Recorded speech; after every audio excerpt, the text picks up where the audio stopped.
అందరికీ ముందుగా హ్యాపీ మహాశివరాత్రి.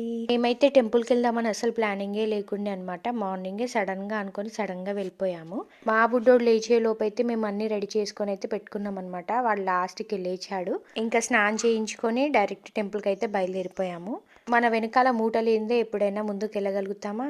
ఇంకా సేమ్ మా బుడ్డోడి ఫుడ్, వాటర్ బాటిల్ అయితే పెట్టుకొని బయలుదేరిపోయామన్నమాట టెంపుల్‌కి. కర్మన్ ఘాట్ ఆంజనేయ స్వామి టెంపుల్‌కి అయితే వెళ్తున్నాము. అక్కడ నార్మల్ డేస్‌లోనే చాలా మంది ఉంటారు. అలాంటిది ఇంకా ఇలా ఫెస్టివల్స్ ఉన్నప్పుడు వెళ్ళడం అంటే కష్టమే. కానీ వెళ్ళాలనిపించిందని చెప్పేసి అక్కడే వెళ్ళామన్నమాట.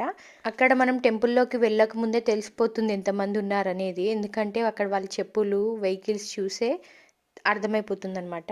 మేము వెళ్ళిందే 9కి, అప్పటికి వస్తూనే ఉన్నారు. మాకన్నా ముందు వచ్చిన వాళ్ళు కూడా చాలామందే ఉన్నారనమాట. పార్కింగ్‌కి అసలు ప్లేసే లేదు. లోపలికి వెళ్ళాల్సొచ్చింది. మనకి ఇక్కడ పార్కింగ్‌కి 10 రూపీస్ అయితే ఉంటుందనమాట. మా వారైతే పే చేసేస్తున్నారు. తర్వాత వెళ్ళేటప్పుడు కూడా వాళ్ళకి చూయించాలి.